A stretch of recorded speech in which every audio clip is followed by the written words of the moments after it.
She declared, "I need someone who can provide, not an unemployed guy." I replied, "I think so too." Then I agreed to join the family business as vice president, a position I had always refused because I wanted to be independent. When she saw my new business card and tried to mend things, after bragging to her friends that she had escaped a burden.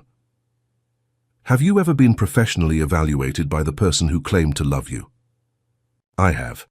The review came in the form of a breakup speech delivered from our white Italian sofa, and let me tell you, nothing makes you question your life choices quite like being told your market value as a partner has plummeted.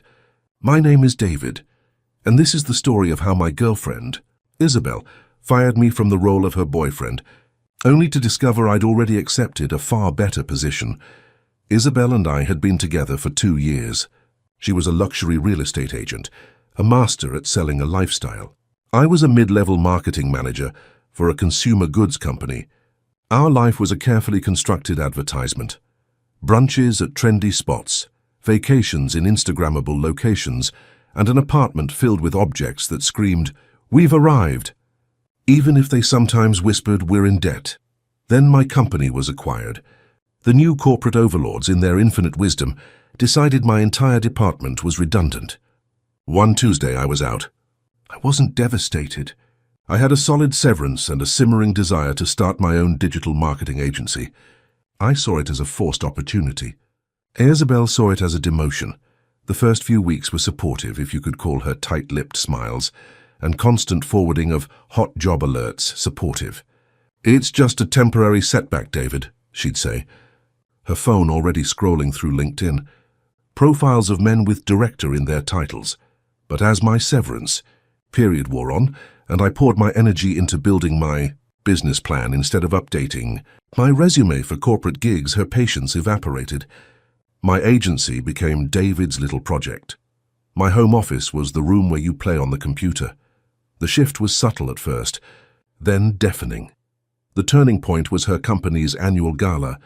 I was in the middle of a crucial client pitch, a small sustainable clothing brand that I genuinely believed in, and I was late.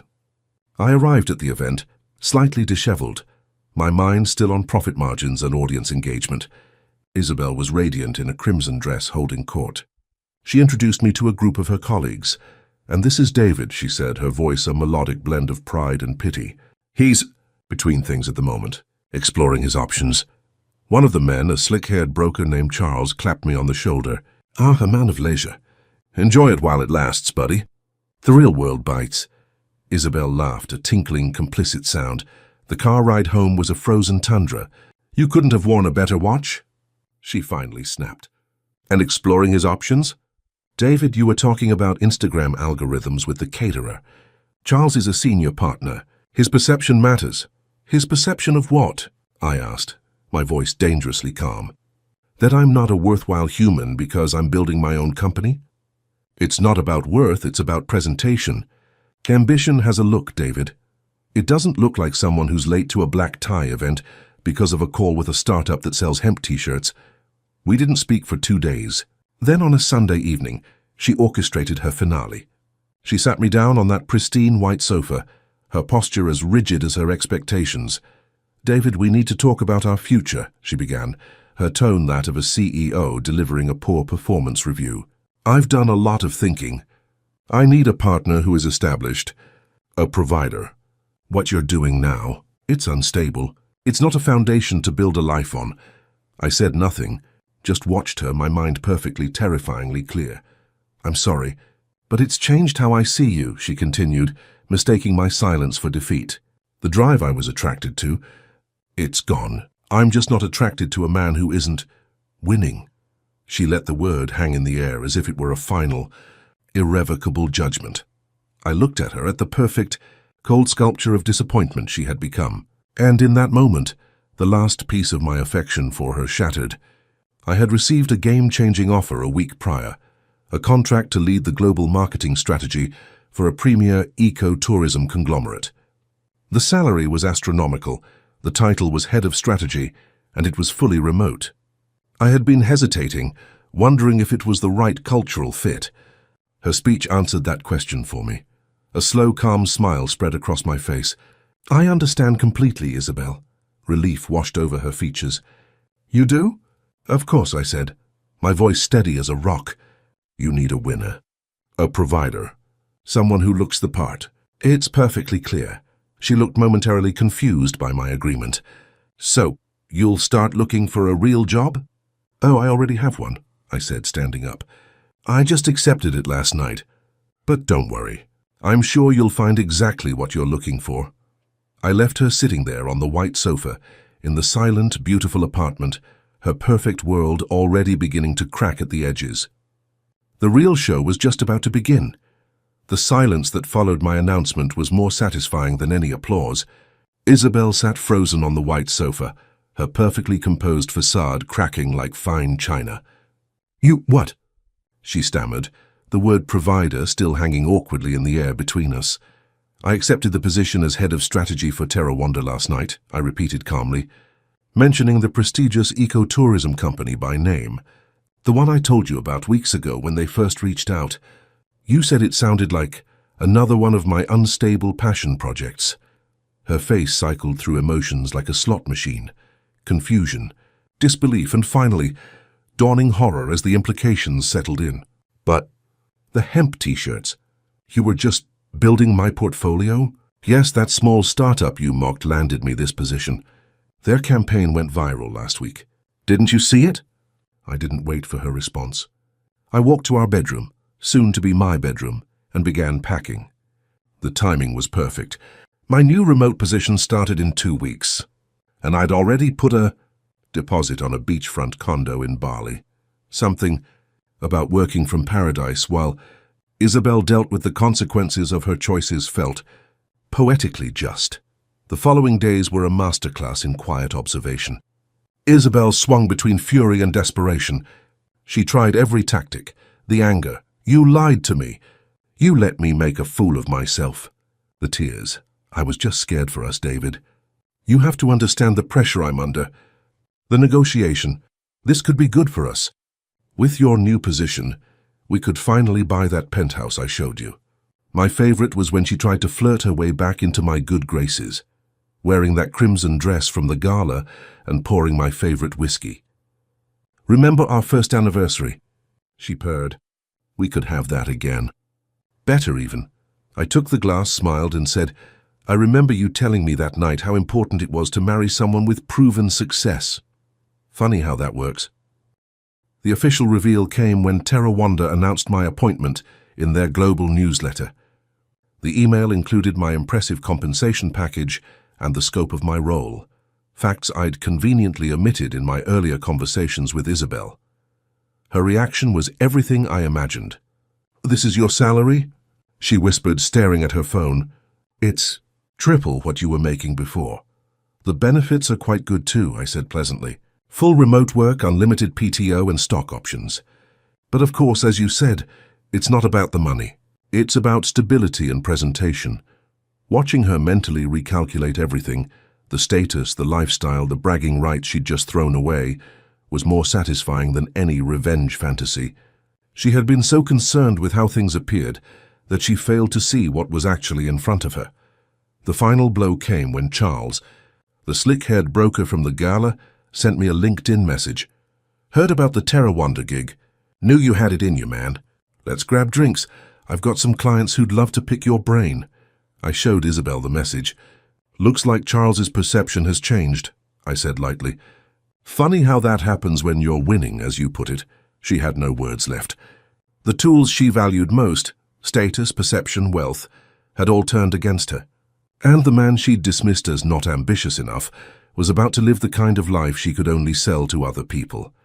The weeks that followed were a study in quiet, satisfying closure. Isabel moved out, a process accompanied by the hollow sound of designer heels on polished concrete and the soft thud of cardboard boxes containing her curated life.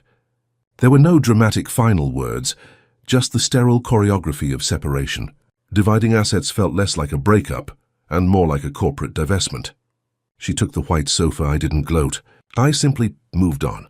While she was packing, I was finalizing my visa for Indonesia. The day she handed back her key, I was already setting up my new office with a view of the Indian Ocean. Months later, the echoes of our implosion still reached me. A mutual friend sent me a screenshot of Isabel's Instagram. She was at a charity auction with a new man, a plastic surgeon with the predictable jawline and predictable bank account she always craved. The caption gushed about his incredible drive and passion.